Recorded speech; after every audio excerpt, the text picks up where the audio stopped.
ये बड़ी खुशी की बात है।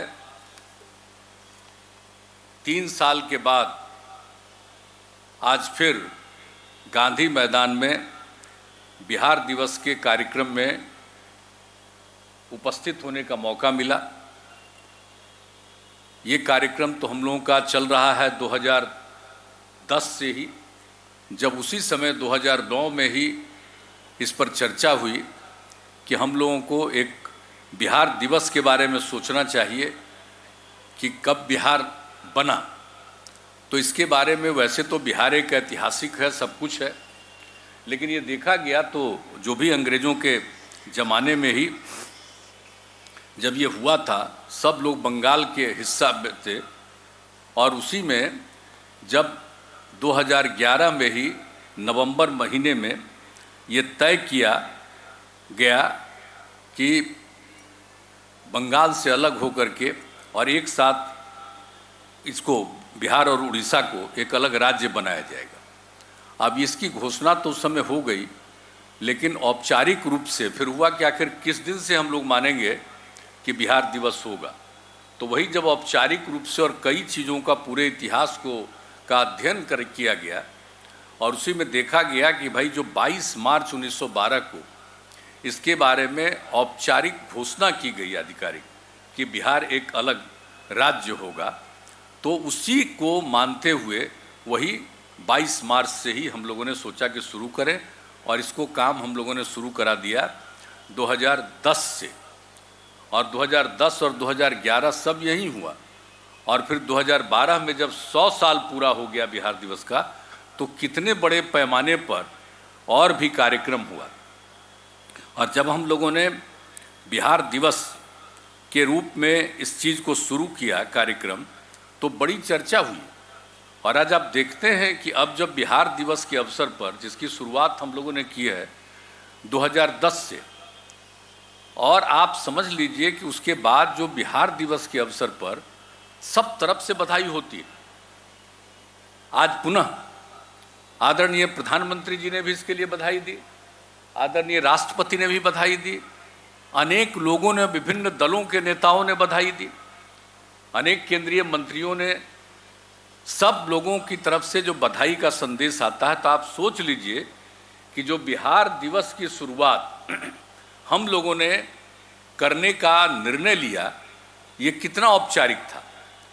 और बिहार में जो पहले पुराने ज़माने में कितनी शिक्षा थी, कितने लोग विकसित थे।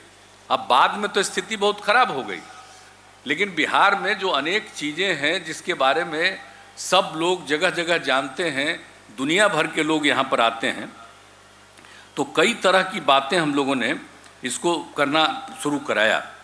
और आप सबको मालूम ही है कि आज तो एक इतना कार्यक्रम हो रहा है कि चारों तरफ से सब तरह का कार्यक्रम तो हो ही रहा है। आज पर्यटन विभाग द्वारा ड्रोन शो का एक विशेष आयोजन किया गया। अब इसके बाद ड्रोन शो का भी सब लोग प्रदर्शन देखेंगे, सब कुछ काम को देखेंगे। तो ये बड़ी भारी चीज़ है। और जो कुछ भी बिहार दिवस के अवसर पर जो कार्यक्रम प्रारंभ से ही किया गया है, और बिहार के बारे में जो इसकी महत्ता है, ये सब लोगों को पता है। और जिस प्रकार से आप जानते ही हैं कि विभिन्न धर्मों की हृदय स्थली रही है, यही है बिहार का ही है बोध गया। अब आप समझिए कि वो भगवान बुद्ध को ज्ञान की प्राप्ति हुई वहाँ। तो एक एक स्थान आप देखिएगा, भगवान महावीर का जन्म यहीं हुआ, ज्ञान की प्राप्ति उनको यहीं हुई, और उनका निधन भी यहीं हुआ। तो सब कुछ बिहार से ही रिश्ता। उसके अलावा आप जानते हैं कि सिख धर्म जो बना, आगे बढ़ा, लेकिन जो सबसे पहले इसके बारे में सोचना शुरू किया था, जो प्रथम गुरु कहे जाते हैं, गुरु नानक देव जी महाराज बिहार में पधारे थे। अनेक जगहों पर वो गए थे, बिहार में भी पधारे थे। और जो 9वें गुरु तेग बहादुर जी साहब भी यहाँ पर आए थे, और वो यहाँ से कहीं चले गए, तो फिर उन्हीं के परिवार के लोग यहीं पर रहे। और यहीं पर जो 10वें गुरु माने जाते हैं, और जो सर्वंशदानी गुरु गोविंद सिंह जी महाराज, उनका जन्म यहीं हुआ। और आप सबको मालूम है कि 350वें जन्म दिवस के अवसर पर किस प्रकार का आयोजन बिहार में करवाया गया। पटना साहिब में इस गांधी मैदान में भी उसका आयोजन किया गया। तो हर तरह से ये सारे काम किए जाते हैं। और बिहार सूफी संतों की भी कर्मभूमि रही है। सूफी संतों के कार्यस्थल जैसे मनेर शरीफ, बिहार शरीफ, खानकाह मुजीबिया, आप समझ लीजिए, खानकाह मुनीमिया, मित्तन घाट आदि अनेक जो है विकास और सौंदर्यीकरण तथा पर्यटकीय सुविधाओं का कितने जगहों पर निर्माण कराया गया। तो हर प्रकार से आप देखिएगा तो बिहार में तो इन सब चीज़ों को काफ़ी भूमिका रही है। और आप सब जानते हैं कि ये तो प्राचीन भारत का जो शक्तिशाली राजवंश रहा है, मौर्य राजवंश, जिसकी स्थापना चंद्रगुप्त मौर्य के द्वारा की गई, और सम्राट अशोक इस राजवंश के सबसे पहले शक्तिशाली और विश्व प्रसिद्ध शासक रहे। ये सब यही की बात है। अब आप सोच लीजिए, और यहीं पर जो चंद्रगुप्त मौर्य को स्थापित किए थे चाणक्य साहब, और उन्होंने क्या किया, उन्होंने अर्थशास्त्र की स्थापना की। दुनिया में पहली बार ये चाणक्य है जिन्होंने अर्थशास्त्र की स्थापना कराई। और वहीं जब वो यहीं पर आए, पाटलिपुत्र उस समय कहलाता था, और यहाँ पर जो आए और सब कुछ का करवाया गया, तो बिहार का जो महत्व है आप जरा सोच लीजिए कि किस प्रकार से ये पौराणिक स्थल है और कितना ये महत्वपूर्ण स्थल है। तो ये सब चाणक्य महोदय का भी, और उसके अलावे आर्यभट्ट भी यहाँ है। आज से 1500 साल पहले की बात है। उन्होंने शून्य का आविष्कार किया और पूरी धरती के बारे में, पूरी पृथ्वी की परिधि की गणना की। ये कौन किया सबसे पहले, और सब यहीं। तो आप समझ जाइए कि बिहार का कितना बड़ा इम्पोर्टेंस है। कितनों अगर चारों तरफ से देखिएगा, अगर पुराने इतिहास को देखिए तो कितना महत्वपूर्ण। और यही कारण है कि जब हम लोगों ने बिहार दिवस के अवसर पर इन सब चीज़ों को याद करने की शुरुआत कराई, और सब लोगों को आज कितना हो रहा है। और आज जब जो बिहार दिवस के अवसर पर जब यहाँ पर अनेक कार्यक्रम होते हैं, हम लोग देख रहे हैं। आपदा के काम में भी देखा कि किस तरह से लोगों को ज्ञान देना, कैसे बचाइए, और नई पीढ़ी के बच्चों को किस तरह से एक एक चीज़ को बताया जा रहा है कि किस तरह से कोई संकट आवे, कैसे उससे बचना चाहिए। एक एक चीज़ को जरा देख लीजिए, यहाँ पर एक एक चीज़ों के बारे में जानकारी दी गई है। हर चीज़ में, ज्ञान के बारे में, हर क्षेत्र के बारे में, चारों तरफ पूरे जगहों पर। कृषि के क्षेत्र में कौन किसी क्षेत्र को छोड़ा नहीं जा रहा। तो हर क्षेत्र के बारे में लोगों को, सब चीज़ों को, और नई पीढ़ी को, और कितनी खुशी होती है कि भाई बिहार पहले कभी था किसी जमाने में, आज से हजारों साल पहले जो इसका महत्व था। आज जरा देखिए, अब जो कोशिश हम लोग कर रहे हैं, तब जो नई पीढ़ी के बच्चे और बच्चियों को देखते हैं कि कितना तेजी से आगे आ रहा है। जिस काम की हम लोगों ने कहा कि इसकी शुरुआत कराइए बच्चे और बच्चियों को, तो पूरे परिवार के लोगों को अलर्ट करेंगे, किसी तरह से कोई संकट आने की स्थिति होगी। तो एक एक चीज़ को देख लीजिए, अब कितना ज़्यादा सब कुछ है। तो ये सब आज किया जा रहा है, और हर प्रकार से हम लोगों की तरफ से ये कोशिश हो रही है। और आप जानते ही हैं कि यहाँ पर तो कितना ज़्यादा सब कुछ हुआ। विश्वविद्यालय, नालंदा विश्वविद्यालय, कितना पौराणिक विश्वविद्यालय, विक्रमशिला विश्वविद्यालय। अब आप सोच लीजिए कि अब तो यूनेस्को द्वारा प्राचीन नालंदा विश्वविद्यालय के अवशेषों को विश्व धरोहर की सूची दी गई। इसके लिए तो हम लोगों ने इसके लिए पूरा अभियान चलाया, और पूरे तौर पर सब कुछ को रखा गया। तब कितना महत्वपूर्ण है ज्ञान के मामले में, यहाँ कितना लोग अध्ययन करते थे। तो इन सब चीज़ों को देखते हुए एक एक चीज़ के बारे में आप समझ सकते हैं कि हर प्रकार से। तो और पिछले जब से हम लोगों को मौका मिला है, तो हम लोगों ने तो किया 10 में, जब हम लोगों को मौका मिला है 5, तब से ही हम लोगों ने विकास के काम के लिए प्रारंभ किया। समाज के हर तबके के उत्थान के लिए काम किया। जो समाज में पीछे है उसको आगे बढ़ाने के लिए काम किया। महिलाओं का मामला हो, अनुसूचित जाति जनजाति का, अति पिछड़ों का, अल्पसंख्यक समुदाय का, और समाज के हर तबके के विकास के लिए जो हम लोगों ने प्रारंभ से काम किया। क्या स्थिति थी बिहार की, उसके पहले क्या स्थिति थी, कितने लोग पढ़ पाते थे, कहाँ घूम पाते थे। आज तो शाम में देखिए इतने लोग हैं। जरा याद करिए, हम लोगों के पहले शाम होते घर से निकलने का कोई हिम्मत करता था, जो स्थिति थी। अब उसके बाद जो पूरे तौर पर एक वातावरण बनाया गया, और उसके बाद आप देख लीजिए कि अब किस तरह का माहौल बना, कितने लोग अब ज्ञान को की प्राप्ति के लिए कितना लोग पढ़ रहे हैं, कितने लोग आगे जा रहे हैं।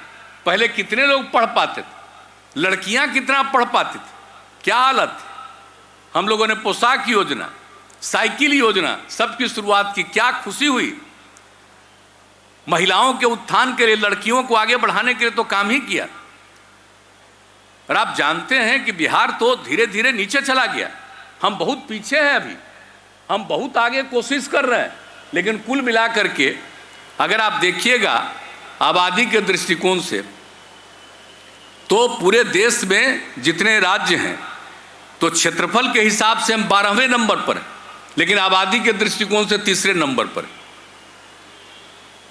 1 वर्ग किलोमीटर में जितनी आबादी बिहार में है, उतनी आबादी देश के किसी हिस्से में नहीं है, शायद दुनिया में भी उतना नहीं है यह स्थिति।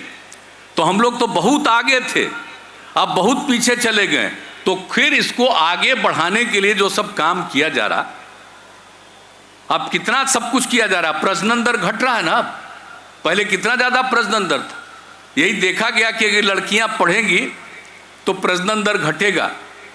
पति पत्नी में पत्नी अगर मैट्रिक पास देश भर का, तो प्रजनन दर 2 के करीब। और हमारे बिहार में भी अगर पति पत्नी में पत्नी मैट्रिक पास थी, तो देखा गया कि उसका भी प्रजनन दर 2। और अगर पति पत्नी में इंटर पास है, तो देश में प्रजनन दर 1.7 और उसी के करीब बिहार में भी।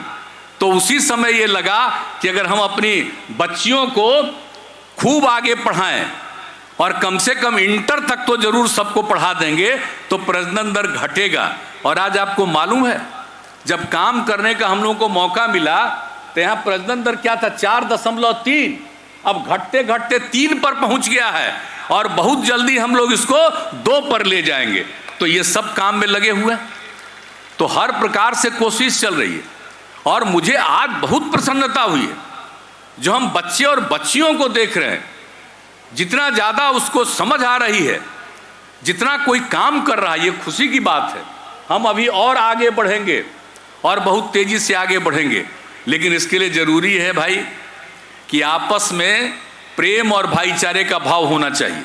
बहुत लोग आपस में झगड़ा कराने में लगा रहता, तो कुछ लोग तो गड़बड़ होता ही है, चंद लोग तो गड़बड़ होता ही है, दुनिया भर में होता है गड़बड़। लेकिन वो गड़बड़ लोगों के चक्कर में नहीं रहना, प्रेम का और भाईचारे का माहौल कायम रखना। तो आप देखिएगा कि और जितना तेज़ी से आगे बढ़ रहा, ये हम लोगों का राज्य और तेज़ी से आगे बढ़ेगा। तो जो पहले का इतिहास सबको मालूम होना चाहिए, और अब जो किया जा रहा है, और कैसे और बेहतर ढंग से आगे बढ़ाएंगे, सब कुछ काम होगा। अब पहले कितना था, अब सड़क पुल पुलिया बताइए, हर घर नल का जल, एक एक चीज़, हर घर तक बिजली, कौन कौन सा काम हम लोग कर रहे हैं, किया है हम लोगों ने।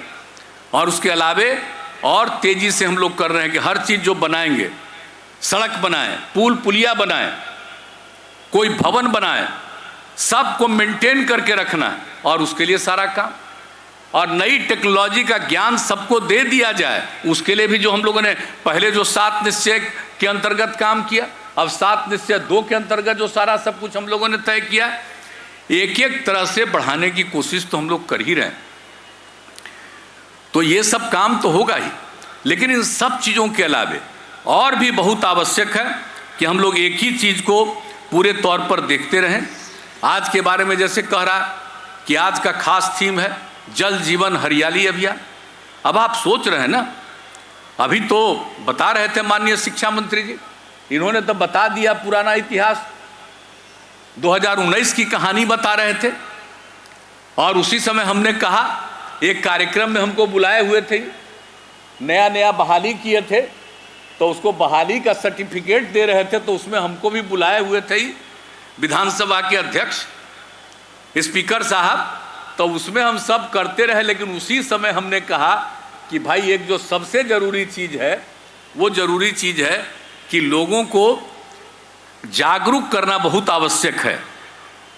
जलवायु परिवर्तन, दुनिया भर में जो जलवायु परिवर्तन की चर्चा हो रही है और नीचे जा रहा, हम लोगों को अपने यहाँ के बारे में सोचना पड़ेगा। और आप सोच लीजिए कि जो स्थिति आ रही थी उस समय, तो उसी को देखते हुए हम लोगों ने किया। और जैसा इन्होंने कहा कि एक दिन मीटिंग रखी गई और जुलाई महीने में, और पूरा दिन भर कार्यक्रम हुआ, एमएलए एमएलसी सारे लोग भाग लिए और एक एक बात की चर्चा हुई। और उसी दिन सब लोगों की बात करने के बाद हमने अनाउंस किया था कि हम लोगों ने बिहार में इसको आगे बढ़ाने के लिए, जलवायु परिवर्तन को ख़त्म करने के लिए, जो जलवायु परिवर्तन हो रहा और इसके लिए हम लोग रक्षा के लिए जो काम करेंगे, तो उसका नामकरण हम लोगों ने किया जल डैश जीवन डैश हरियाली। और कहा कि अगर जल है सुरक्षित और हरियाली सुरक्षित है तभी जीवन सुरक्षित रहेगा। अगर जल असुरक्षित होगा, हरियाली असुरक्षित होगा, तो जीवन नहीं बचेगा, चाहे वो किसी का भी सवाल हो। तो इसीलिए पशु पक्षी हो, जीव जंतु हो, इंसान हो, हर किसी के जीवन की सुरक्षा के लिए ये बहुत आवश्यक है। तो ये काम हम लोगों ने उस समय जो किया, उसके बाद इसके बारे में पूरी तैयारी करके कि आखिर जल जीवन हरियाली का क्या अंश होगा, 11 हिस्सा बनाया गया उसका। और 11 हिस्सा एक एक चीज़ को बना करके, और इसके लिए हम लोगों ने उसी समय तय किया 24,000 करोड़ रुपए का कि राज्य सरकार की तरफ से इस काम को शुरू किया जाएगा। और वो काम शुरू किया गया और एक एक काम किया गया। 7 अवयव जल संरक्षण के संबंधित। अब आप जान लीजिए, ये बताना जरूरी है कि अभी तक जितने सार्वजनिक पोखर, तालाब, आहर, पईन जो अतिक्रमित थे, उनको अतिक्रमण से मुक्त किया गया। अब उसकी संख्या अब हो गई है 16,680 सार्वजनिक पोखर, तालाबों, आहर, पईनों को अतिक्रमण से मुक्त कराया गया। उसके बाद जो भी था कि 8,595 तालाब, पोखर, 22,453 आहर, पईन का जीर्णोद्धार कराया गया। यानी अतिक्रमण से मुक्त किया गया, जीर्णोद्धार कराया गया। ये सब काम जो हम लोगों ने उसके जल जीवन हरियाली अभियान का हिस्सा बनाया। और उसके अलावे 14,859 कुओं का जीर्णोद्धार कराया गया, कुओं तथा चापाकल के पास। और ये हम लोगों ने क्या तय किया था कि सोख्ता का निर्माण कराएंगे कुआं और चापाकल के पास। तो कुओं तथा चापाकल के पास 1,29,336 सोख्ता का निर्माण कराया गया। और उसके अलावे आप समझ रहे हैं कि चेक डैम 7,657 चेक डैम का निर्माण। कितने तरह के काम और किए जा रहे हैं। आपको मालूम है कि जो कुछ भी जगह जहाँ पर पानी की कमी, आप सबको मालूम है कि उसके लिए काम हो रहा। जो भी है आप सबको मालूम है, बोधगया, गया, राजगीर, नवादा, इन सब जगहों को देख करके गंगा जल वहाँ पहुँचाने के लिए सारा काम किया जा रहा। पूरी कोशिश चल रही है और कितना राउंड हम लोग देख आए हैं और काम तेज़ी से चल रहा। और मुझे पूरा भरोसा है कि इस साल बरसात के पहले कहीं जगह पर पहुंचाने की स्थिति में पहुंचेंगे। इस तरह के लिए काम करने के लिए एक एक काम हो रहा है। अब सोच लीजिए, 4 महीना सिर्फ बरसात के समय ही गंगा जल वहाँ से ले करके वहाँ पहुँचाएंगे और 12 महीना उसको ठीक ढंग से सफाई करके, मेंटेन करके और लोगों के घर तक पहुँचाया जाएगा ताकि कभी भी पानी की दिक्कत नहीं होगी।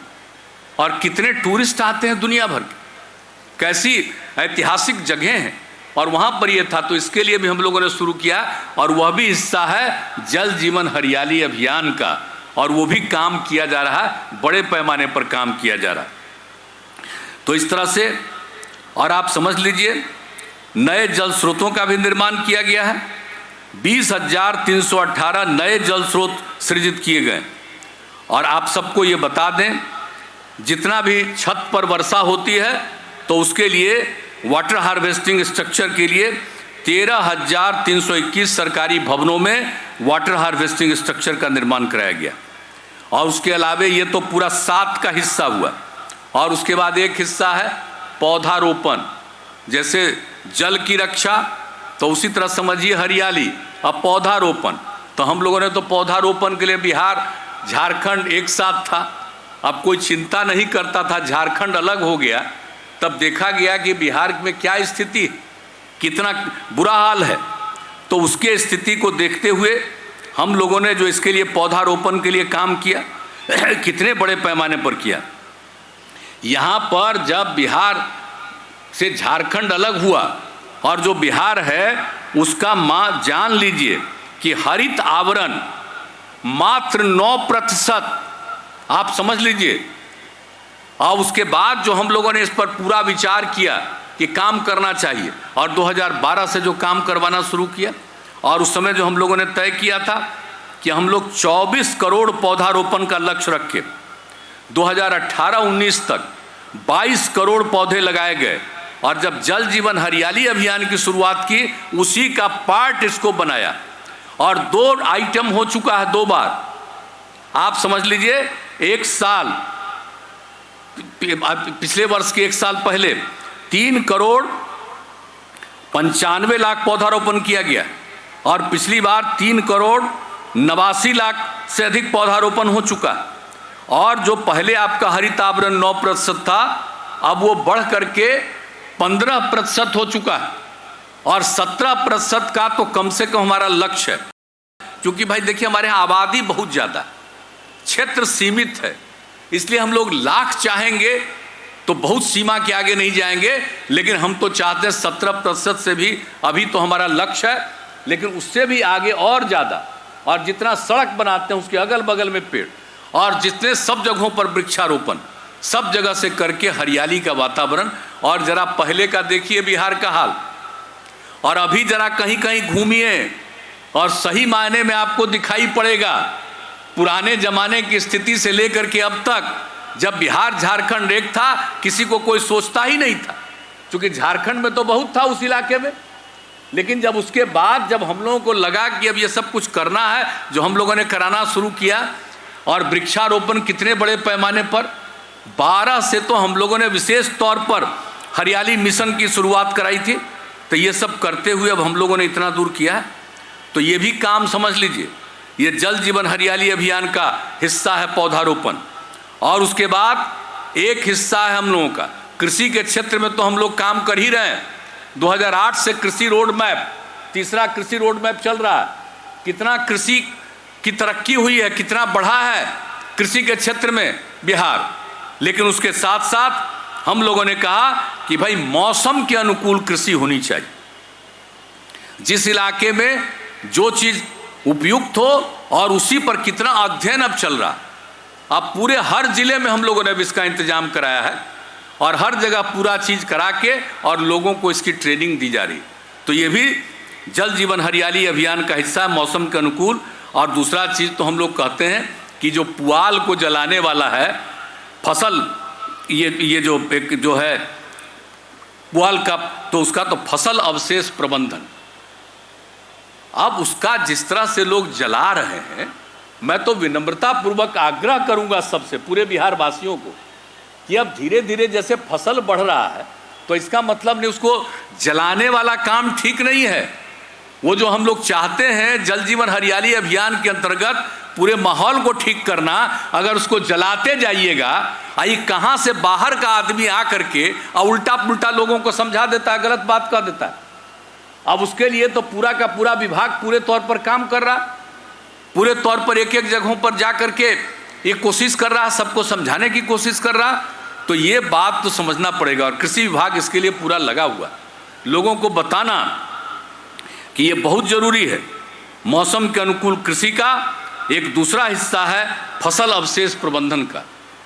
ये जो पुआल जलाने वाला चक्कर है, ये नुकसान पहुंचाएगा, हम लोग लाख पहुंचाएंगे। ये लोगों को समझाना होगा।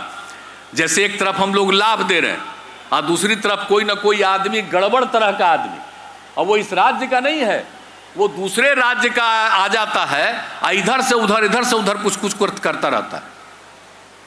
और कितनी बड़ी बैठक हम लोगों ने की थी 2018 में और 19 में, कितना किस तरह से कार्यक्रम शुरू कराया। तो इस सब चीज़ को भी तो हम लोगों का ये जो जल जीवन हरियाली अभियान है उसमें यह भी है, मौसम के अनुकूल कृषि कार्यक्रम में फसल अवशेष प्रबंधन का भी काम है, इसको भी हम लोगों को करना। और फिर सौर ऊर्जा पर तो हर घर बिजली पहुंचा दिए, लेकिन असली ऊर्जा क्या है? ये जो सब जगह से हम लोग ऊर्जा बना रहे हैं ये कितना दिन तक टिकेगा? असली टिकेगा सौर ऊर्जा। सौर ऊर्जा ही असली चीज है। तो सौर ऊर्जा को बढ़ावा देने के लिए ही जल जीवन हरियाली अभियान का एक हिस्सा है कि सौर ऊर्जा को हम लोग बढ़ावा देंगे। और अभी उसकी शुरुआत की गई है। लगभग 2000 सरकारी भवनों पर सौर ऊर्जा अधिस्थापित किया गया। वो धीरे धीरे इस काम को करने की कोशिश हो रही है कि लोग समझ लें कि ओरिजिनल चीज कौन है, सौर ऊर्जा। तो इसीलिए इसके लिए काम तो ये हुआ 10, और एक है कि इसके लिए निरंतर जल जीवन हरियाली के लिए अभियान चलाना, ये 11वां आइटम। और ये हो रहा, हर महीने मीटिंग करना, हर जगह की खबर लेना, तो ये काम भी हो रहा। तो इसलिए आज का जो दिवस है, इस दिवस के अवसर पर, बिहार दिवस के अवसर पर, जो आज मुख्य रूप से रखा गया है जल जीवन हरियाली अभियान। तो जल जीवन हरियाली अभियान के लिए जितना काम हो रहा उतना तो सरकार के द्वारा तो करना ही है, लोगों को भी प्रेरित करना है। और सबसे बड़ी चीज़ है कि इस चीज़ को लेकर के एक एक तौर पर, पूरे तौर पर इसके लिए काम करना चाहिए। और जब हम लोगों ने जल जीवन हरियाली अभियान की 19 में शुरुआत की, 2019 में, और उसी समय हम लोगों ने क्या किया था, जागरूकता अभियान जो चला ही रहे थे, और उसके बाद लोगों में ये भाव कितना अच्छा गया। आप समझ लीजिए कि इसमें मानव श्रृंखला भी बनाए हम लोग 19 जनवरी 2020 में। और 19 जनवरी 2020 में जो मानव श्रृंखला की स्थापना की गई, मानव श्रृंखला में 5 करोड़ 16 लाख से अधिक लोगों ने भाग लिया। अब आप सोच लीजिए जो काम किया गया। तो अब तो बीच में ये आ गया ये कोरोना का दौर। तो भला बताइए, जो ये 3 साल हम लोगों का ख़त्म हुआ है ये वाले में, बिहार दिवस के अवसर पर वाले में, तो बीच में आ गया कोरोना। अब कोरोना पर तो सचेत रहना ही है, सब कुछ हो रहा, और बिहार में तो एक एक चीज़ पर और पूरे देश में ध्यान दिया जा रहा। तो उसके लिए तो जो कुछ भी है, लेकिन उसके लिए ज़रूरी चीज़, और हम लोगों ने कहा कि नहीं, इस बार तो हम लोग निश्चित रूप से बिहार दिवस का आयोजन करेंगे। और देख लीजिए गांधी मैदान फिर उसी प्रकार से जैसे पहले कर रहे थे, उसी तरह से आज का ये कार्यक्रम हुआ। और आज के दिन जल जीवन हरियाली अभियान का रखा गया है उद्देश्य। तो इसमें निश्चित रूप से काम होना चाहिए। और आप जानते हैं, जब बिहार में जल जीवन हरियाली अभियान की शुरुआत की गई थी तो नवंबर 2019 में बिल गेट्स आए थे, और जब आए थे उनसे बातचीत हो रही थी तो जल जीवन हरियाली अभियान के बारे में उनको जानकारी दी थी, बड़ा प्रसन्न हुए थे और इसकी प्रशंसा की थी। और आपको मालूम है 24 सितंबर 2020 में यूनाइटेड नेशंस में उच्च स्तरीय जलवायु परिवर्तन राउंड टेबल कॉन्फ्रेंस में कई देशों के मुख्यमंत्री और जो प्रमुख नेता सब भाग लिए थे। उसमें भी हम लोगों को भी अपनी बात कहने का मौका मिला था, और उसी में हम लोगों ने जल जीवन हरियाली अभियान के बारे में सारी बातें कही थी। तो आप सोच सकते हैं कि आज जब बिहार दिवस के अवसर पर फिर से जल जीवन हरियाली अभियान के बारे में कहा जा रहा, सब लोगों को इसके लिए सजग होना है और सचेत होना, और आपस में प्रेम और भाईचारे का माहौल कायम रखना है। और जितना भी हम इतना ही आश्वस्त करेंगे कि हम लोगों का जो कमिटमेंट है बिहार के विकास के लिए, जो समाज के हर तबके के उत्थान के लिए और विकास के लिए काम कर रहे हैं, वो काम तो हम लोग निश्चित रूप से करते रहेंगे और बिहार को आगे बढ़ाएंगे। हमारे साथियों ने आप लोगों को बता दिया है कि कितना ज़्यादा प्रति व्यक्ति की आय बढ़ी है। हम लोग सब तरह से सारा काम कर रहे हैं, वो काम तो करेंगे, लेकिन पर्यावरण के लिए भी बहुत ज़रूरी है। तो इन सब चीज़ों में बाकी सब काम तो करते ही हैं। और महिलाओं के उत्थान के लिए, पुरुष और स्त्री बराबर, हम महिलाओं के उत्थान के लिए जो काम कर रहे हैं, और हम लोग तो एक एक चीज़ जो कर रहे हैं, हर प्रकार का अभियान चलवा रहे हैं, हर तरह से समाज सुधार अभियान भी चला रहे हैं, और जिस प्रकार से शराब से मुक्ति होनी चाहिए, शराबबंदी का अभियान, बाल विवाह दहेज प्रथा से मुक्ति होनी चाहिए, ये सब काम हम लोग करते हैं। तो विकास का भी काम करते हैं, पर्यावरण के संरक्षण का भी काम करते हैं, और हर के मन में एकता आए और हर प्रकार से जागृति पैदा हो, इसके लिए भी हम लोग प्रयास करते रहते हैं। तो आज के इस अवसर पर मैं पुनः आप सब लोगों को बधाई देता हूं, और एक एक चीज को ध्यान रखिए। और मैं तीसरी बार कहता हूं कि जरूरी है कि आपस में प्रेम का और भाईचारे का भाव रहे, मिल करके आगे बढ़ें और बिहार को आगे बढ़ाएं, देश को आगे बढ़ाएं और अपने इतिहास को फिर से जागरूक कर दें। तो इन्हीं शब्दों के साथ आज के इस बिहार दिवस के अवसर पर आप सब लोगों को सारी शुभकामनाएं, और जितने लोगों ने बिहार दिवस के अवसर पर शुभकामनाएं दी है, सबका अभिनंदन करते हुए मैं अपनी वाणी को विराम देता हूं। बहुत बहुत धन्यवाद।